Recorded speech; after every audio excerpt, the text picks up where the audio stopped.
नमस्कार, स्वागत है आपका आप ही के अपने चैनल पर। आज मैं आपके सामने मुगल काल पार्ट 3 का सेकंड चैप्टर लेके आया हूँ। यानी कि पिछली वीडियो के अंदर हमने पढ़ा था भी मुगल बादशाह अकबर के बारे में। अकबर ने किस प्रकार से अपना साम्राज्य स्थापित किया, किस प्रकार से उसने अपने विजय बयान बढ़ाए और किस प्रकार से उसने अपनी नीति को लागू किया। आज हम जो अध्ययन करेंगे वह अध्ययन करेंगे अकबर की प्रशासनिक व्यवस्था का, कि एक अच्छा शासक तो था ही था, इसके साथ साथ वह कितना बढ़िया यानी प्रशासक भी था, किस प्रकार की शासन व्यवस्था वह करता था, इसके बारे में हम अध्ययन करेंगे। लेकिन इससे पूर्व यानी कि बात हमारी चल रही है अकबर की, थोड़ा सा घटनाक्रम देख लेंगे। अकबर के जन्म से लेकर के मृत्यु तक का जो कालक्रम है या घटनाक्रम है वो किस प्रकार से रहा, या फिर कौन से समय में, कौन से वक्त में कौन सा घटनाक्रम घटित हुआ, इसके बारे में सर्वप्रथम हम देखें तो अकबर का जो जन्म है वह 15 अक्टूबर 1542 ईस्वी को है। अकबर का जन्म कब का है?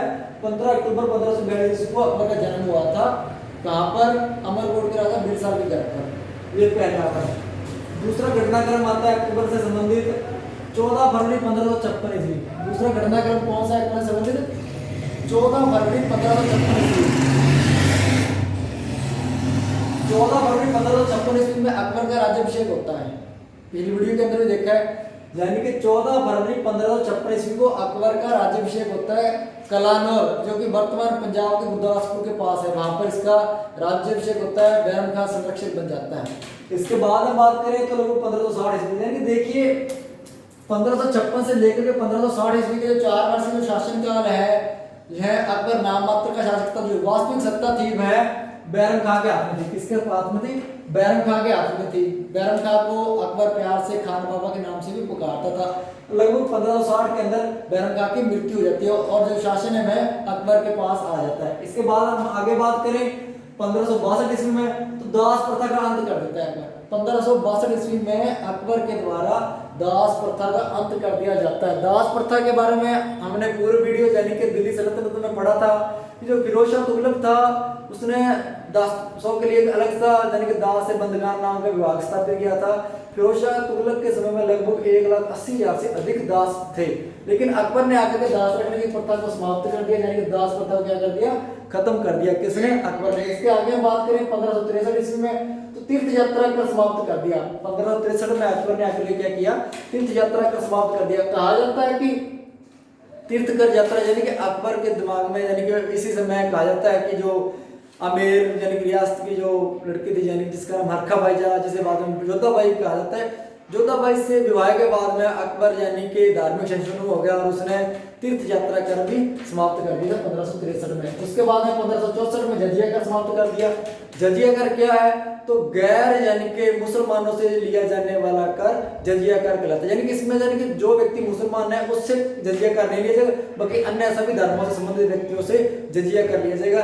लेकिन इस कर की जो समाप्ति है वो 1564 में अकबर द्वारा कर दी थी, क्योंकि इस समय अकबर के राजपूतों के साथ वैवाहिक संबंध स्थापित हो चुके थे। आगे हम इसमें बात करें 1570 की, तो अकबर का नागौर दरबार 1570 बहुत ही प्रसिद्ध रहा है, क्योंकि नागौर दरबार के दौरान ही अकबर की अधीनता यानी कि मारवाड़ के शासकों ने, बीकानेर के शासकों ने, जैसलमेर के शासकों ने अकबर की अधीनता स्वीकार कर ली थी नागौर दरबार 1570 में। आगे इसमें हम बात करें 1571 में, तो देखिए कहा जाता है कि 1571 में अकबर ने जो अपनी राजधानी है दिल्ली से बदल करके फतेहपुर सीकरी कर ली थी।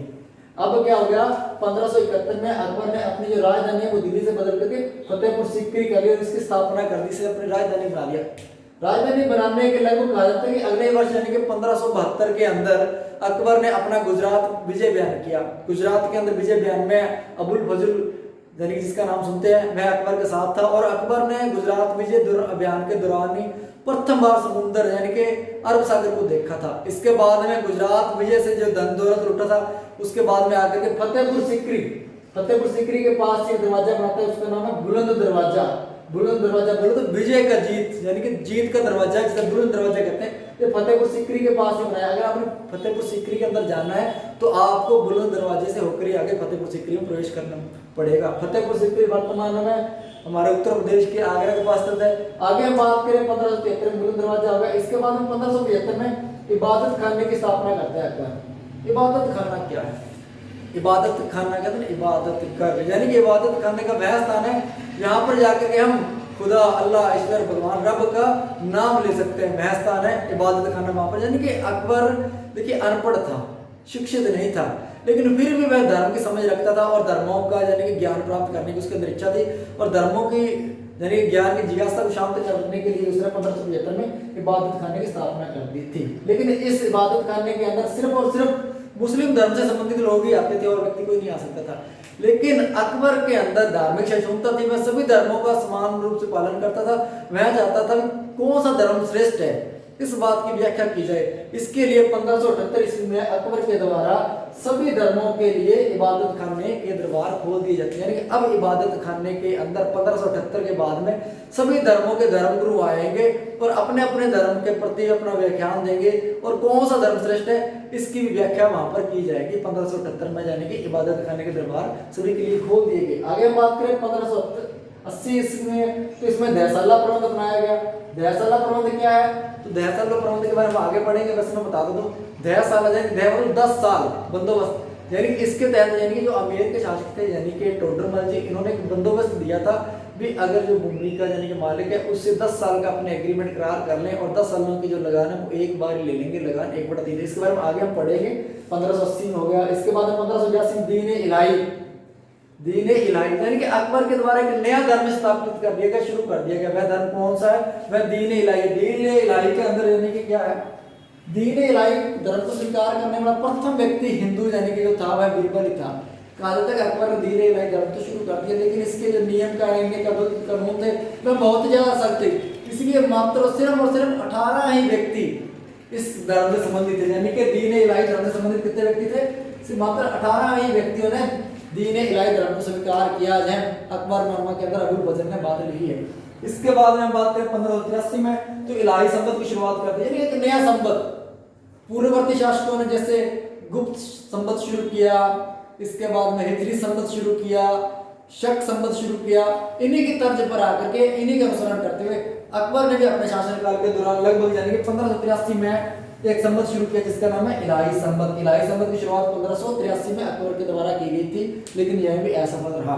इसके बाद हम बात करें 1585 में, तो 1585 में अकबर ने देखिए हमने अभी देखा था इधर 1571 में, इससे पूर्व उसकी राजधानी थी यानी कि दिल्ली, आगरा होते हुए फतेहपुर सीकरी से लगभग घूमते हुए 1585 के बाद लगभग लाहौर राजधानी बना लेता है। आपने अगर दिल्ली सल्तनत पढ़ा होगा तो उसमें यानी कि कुतुबुद्दीन ऐबक की राजधानी लाहौर थी, लेकिन उस राजधानी लाहौर को बदल करके इल्तुतमिश दिल्ली लेकर आया था। लेकिन इस दिल्ली से होती हुई राजधानी कहाँ पर ही फतेहपुर सीकरी, और फतेहपुर सीकरी से घूमती हुई दोबारा वापस उसी लाहौर में चलेगी जो कि पहले कुतुबुद्दीन ऐबक की राजधानी हुआ करता था। 1585 हो गया। आगे हम बात करें तो 1601 ईस्वी के अंदर अकबर का अंतिम विजय बयान रहा असीरगढ़ का। असीरगढ़ यानी कि दक्षिण का विजय बयान था। तो इस विजय बयान के अंदर अकबर ने यानी विजय हासिल की, अकबर वापस आ गया। अब कहा जाता है जब ये असीरगढ़ का विजय बयान किया तभी यानी कि इसके पुत्र अकबर के सलीम जो बाद में जहांगीर के नाम से शासक बनता है, इसने लगभग 3 विद्रोह कर दिए समय समय पर। और अकबर बहुत ज्यादा इस बातों से चिंतित था। कहा जाता है कि लगभग 1602 ईस्वी के अंदर अकबर के बहुत ही घनिष्ठ मित्र दरबारी कवि अबुल फजल की भी हत्या यानी कि जहांगीर के कहने पर वीर सिंह बुदेला के द्वारा कर दी जाती है 1602 ईस्वी में। इस बात से यानी कि अकबर बहुत ज्यादा चिंतित होता है, वह बीमार रहने लग जाता है और काफी लंबी बीमारी के बाद में लगभग 1605 ईस्वी के अंदर सिकंदराबाद के पास यानी कि सिकंदराबाद में अकबर की मृत्यु हो जाती है। तो ये तो था अकबर के संबंध में प्रमुख घटनाक्रम जिसका भी हमने अध्ययन किया है। यानी कि अक्सर अकबर से संबंधित वर्ष पूछ लिए जाते हैं अकबर ने इस वर्ष में कौन सा कार्य किया था। तो अगर ये सिस्टम आप सारा पढ़ लो तो मेरे ख्याल से आपको सारा वीडियो समझ में आ जाएगा। आगे हम बात करें अकबर के द्वारा प्रमुख निर्माण कार्य कौन कौन से किए गए, यानी कि स्थापत्य कला, ये तो था उसका वर्णन। स्थापत्य कला को किस प्रकार से अकबर ने आगे बढ़ाया, स्थापत्य कला को आगे बढ़ाने का कार्य भी अकबर को काफी हद तक इसका श्रेय जाता है। इससे किसने, आगरा का किला, आगरा किला यानी कि लाल किला, यानी कि आगरा के अंदर जो लाल किला है इसकी भी स्थापना अकबर के द्वारा कर दी गई थी। मैं आपको बता दूं लाल किले 2 हैं, आगरा के अंदर भी लाल किला है और दिल्ली के अंदर भी लाल किला है। आगरा के अंदर जो लाल किला है इसकी स्थापना अकबर के द्वारा की गई थी और दिल्ली के अंदर जो लाल किला है इसकी स्थापना शाहजहां के द्वारा की गई थी। ये बात आपको ध्यान में रखनी है। इसके बाद आगे हम बात करें तो इलाहाबाद का किला, इसका निर्माण भी अकबर ने करवाया। लाहौर का किला, फतेहपुर सीकरी को तो इसने अपनी राजधानी बनाया, तो इसके अंदर तो उसने बहुत ज्यादा महल बनवाए फतेहपुर सीकरी के अंदर, जैसे कि दीवाने खास, शाही परिवार के लिए दीवाने खास बना दिया, आम जनता के लिए दीवाने आम बना दिया। इसके साथ साथ यानी कि फतेहपुर सीकरी में पंच महल, जोधाबाई का महल जैसे हरखाबाई के नाम से पुकारते हैं, इसका महल, और गुजरात विजय के बाद में यानी कि बुलंद दरवाजा भी निर्माण फतेहपुर सीकरी के अंदर अकबर के द्वारा करवाया गया था। तो ये तो है अकबर का विजय महल। इसके साथ यानी कि निर्माण के साथ अकबर ने अपने पिता हुमायूं का भी मकबरा यानी कि बनाया था दिल्ली के अंदर। वर्तमान के अंदर हुमायूं का जो मकबरा है दिल्ली के अंदर है, बहुत ही ज्यादा प्रसिद्ध है, पर्यटक यानी बहुत ज्यादा पर्यटक यहाँ पर आते हैं। ये तो था अकबर का निर्माण कार्य, काफी ज्यादा अच्छा कार्य इसने किए। इसके साथ आगे बात करें तो भूमि सुधार की, तो भूमि सुधार के संबंध में भी अकबर ने काफी अच्छे यानी कि सुधार व्यवस्था की थी। इसके तहत यानी कि जो किसान लोग हैं या जमींदार लोग हैं, इन पर ज्यादा कर या लगान या टैक्स का भरना है, इसके लिए यानी कि इसके बहुत ही अच्छे यानी कि जो कि सेनापति यानी कि अकबर के टोडरमल ने यानी कि एक व्यवस्था दी थी, दहसाला बंदोबस्त व्यवस्था।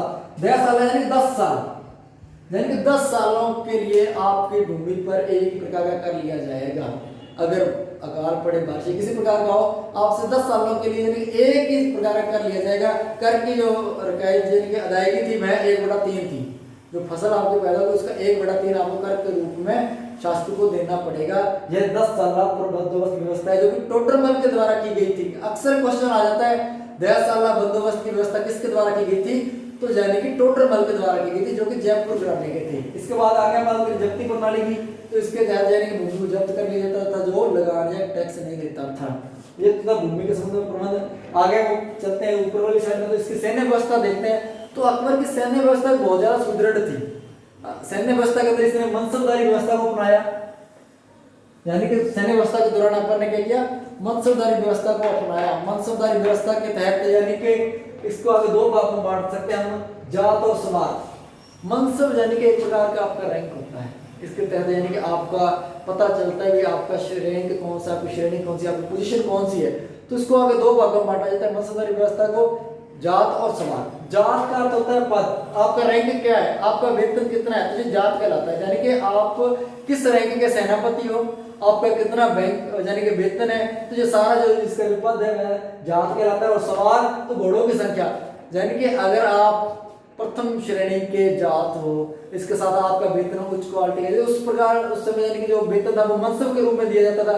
जैसे 5000 मनसब है, 7000 मनसब है, सबसे ज्यादा जहांगीर को अकबर के काल में मनसब मिलता था। लेकिन अब इस जात यानी कि मनसबदार के अंडर में नीचे कितने घोड़े काम करते हैं, यानी कि एक सेनापति है उसके पीछे कितने यानी कि घोड़ों वाली सेना है, तो वह यानी घोड़ों वाली सेना ही सवार कहलाती थी। इस प्रकार से मनसबदारी व्यवस्था को जात और सवार 2 भागों में बांटा गया है। ठीक है, आगे हम बात करें इसी के अंदर सैन्य व्यवस्था में, तो घोड़े दागने की व्यवस्था भी अकबर के द्वारा शुरू कर दी गई थी, यानी कि घोड़ों को दागना है। तो ये हालांकि वैसे तो अपने दिल्ली सल्तनत में पढ़ा कि अलाउद्दीन खिलजी ने की व्यवस्था को शुरू किया था, लेकिन उस व्यवस्था को पुनः एक बार दोबारा यानी कि जो घोड़े दागने की व्यवस्था है, वह फिर सैनिकों का हुलिया लिखने की व्यवस्था है, यानी कि ड्रेस कोड की व्यवस्था अलाउद्दीन खिलजी की थी, तुगलक की थी, लेकिन इस व्यवस्था को पुनः दोबारा यानी कि अकबर के द्वारा भी अपना लिया गया था। आगे हम इसमें बात करें समाज व्यवस्था की, तो अकबर के समय में जो समाज था वह कई एक भागों में बांटा हुआ था। समाज में यानी कि महिलाओं की स्थिति के बारे में कुछ विचार हैं, यानी कि जिसमें दास प्रथा पर प्रतिबंध, यानी कि अब बिल्कुल किसी को गुलाम नहीं बनाया जाएगा। जिस प्रकार से दिल्ली सल्तनत की स्थापना भी गुलाम से हुई है, तो वो गुलाम ही थे सारे।